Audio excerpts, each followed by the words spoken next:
Saya berasal dari keluarga Muslim sebelumnya, tapi puji Tuhan sekarang sudah jadi Tuhan Yesus. Singkat cerita, sebelum saya mengenal Tuhan Yesus, saya juga sebelumnya 2019, saya sudah berangkat umroh dan bercadar juga. Kenapa saya ingin ikut Tuhan Yesus? Karena awal mulanya saya itu merasa kayak gak punya hidup damai sejahtera di agama sebelumnya, mohon maaf, karena sebelumnya saya juga taat melakukan ibadah, puasa, tahajud, dan seperti orang lain melakukan di agama seberang. Terus saya berdoa sama Tuhan, waktu itu saya dikasih sakit dulu sama Tuhan, dan mungkin itu proses Tuhan untuk membentuk saya dan merasakan kasih karunia Tuhan, sehingga saya diselamatkan oleh Tuhan, saya dibentuk, saya dikasih sakit, tapi saya larinya bukan ke dokter, saya larinya malah ke dukun, ke orang pintar, saya minta air, doa, segala macam.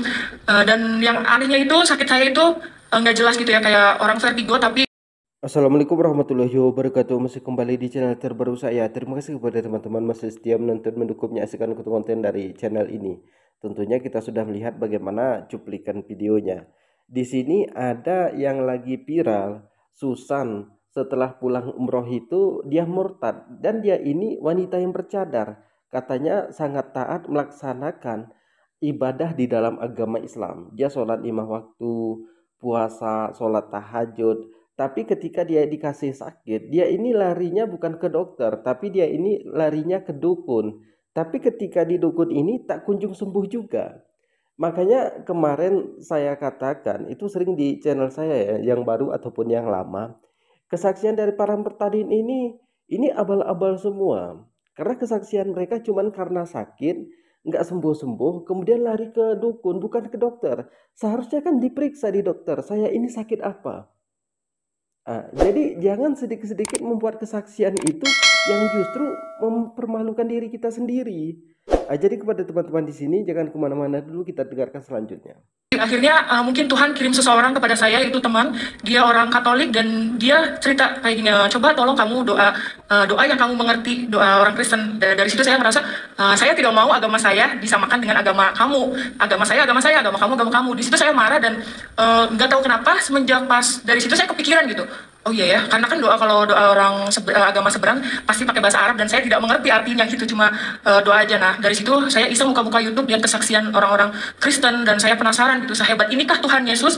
Apakah ini kesaksian palsu atau apa? Saya nggak ngerti. Pada malam itu saya langsung berdoa gini, Tuhan, kalau memang Tuhan ada di dalam hidup saya ingin merasakan Tuhan itu nyata. Saya tidak mau cuma lihat kesaksian di YouTube dan saya nggak tahu itu kesaksian dusta atau benar gitu. Tapi aku pengen ngerasain Tuhan itu hadir di dalam hidup saya. Kalau memang Tuhan ada di dalam hidup saya berjanji saya akan ikut Tuhan Yesus. Dari situ besok pagi saya dikasih sembuh, tapi itu saya masih tidak percaya sama Tuhan Yesus karena saya masih berpikir ini suatu kebetulan aja, bukan karena Tuhan Yesus yang menyembuhkan. Mbak Susan ini anak pondok pesantren, wanita yang bercadar, pernah umroh, taat melaksanakan ibadah di dalam Islam. Tapi katanya ketika kita itu berdoa harus pakai bahasa Arab. Sedangkan saya tidak tahu apa yang saya ucapkan. Jadi kita itu yang harus pakai bahasa Arab cuman bismillahnya. Jadi kalau bismillah ini ya semua umat muslim tahu artinya apa bismillah ini. Bismillahirrahmanirrahim. Lalu kita berdoa dengan bahasa Indonesia boleh, dengan bahasa Melayu boleh, bahasa Inggris boleh, bahasa Perancis boleh. Jadi nggak harus pakai bahasa Arab. Kalau anak pondok pesantren itu tidak mungkin tidak tahu hal yang seperti ini.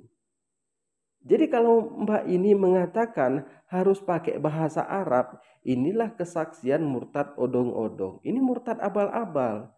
Rumusnya orang murtad itu cuma sejengkal. Kalau sudah cocok di perut, cocok di kemaluan, mereka murtad.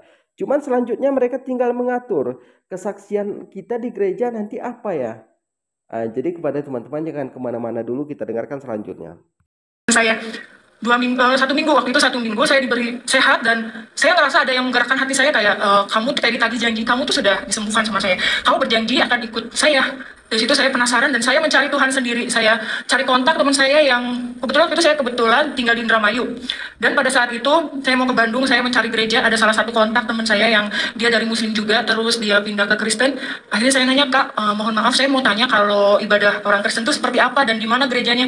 Teman saya kaget, bukannya ada udah dicadar. Kenapa kok nanya gereja Kristen? Aku bilang, Kak, saya pengen mengenal Tuhan Yesus. Dari situ teman saya kaget, wah puji. Dia ini terkagum-kagum mendengar kesaksian murtad di media sosial. Apa kesaksian murtad itu? Kesaksian murtad itu cuma dua hal. Kalau nggak bermimpi dengan Yesus, maka bertemu dengan Yesus. Bermimpinya nanti Indonesia, bertemunya itu di Mekah ataupun di Madinah. Dan yang paling anehnya, mereka mengatakan saya melihat Yesus duduk di atas Ka'bah. Ada juga mereka yang mengatakan Yesus itu datang ke rumah dia, lalu mengatakan kepada dia, "Kamulah anakku, pikulah salib." Lalu Yesus itu terbang. Yesus itu ngedor-ngedor pintu saya. Tiba-tiba saya masuk kamar, Yesus sudah ada di dalam kamar saya. Jadi kesaksian murtad ini itu odol-odol semua. Lalu kita tanya, seperti apa wajah Yesus itu? Mereka mengatakan seperti yang ada pada gambar sekarang ini. Yang populer sekarang ini, iya. Itu kan lukisan dari David Leonardo. Coba cek, benar nggak itu lukisan dari David Leonardo? Mereka di sini akan diam, membisu. Mereka tidak tahu kalau wajah Yesus yang populer sekarang ini lukisan dari David Leonardo. Itu bukan wajah Yesus yang asli. Bagaimana mungkin di zaman Yesus itu ada kamera, sedangkan di zaman Nabi Muhammad aja belum ada kamera. Sedangkan jarak Nabi Muhammad dengan Yesus itu 500 sekian tahun. Jadi inilah namanya kesaksian odol-odol, kesaksian perut dan kemaluan. Jadi kepada teman-teman mungkin cukup sekian. Assalamualaikum warahmatullahi wabarakatuh.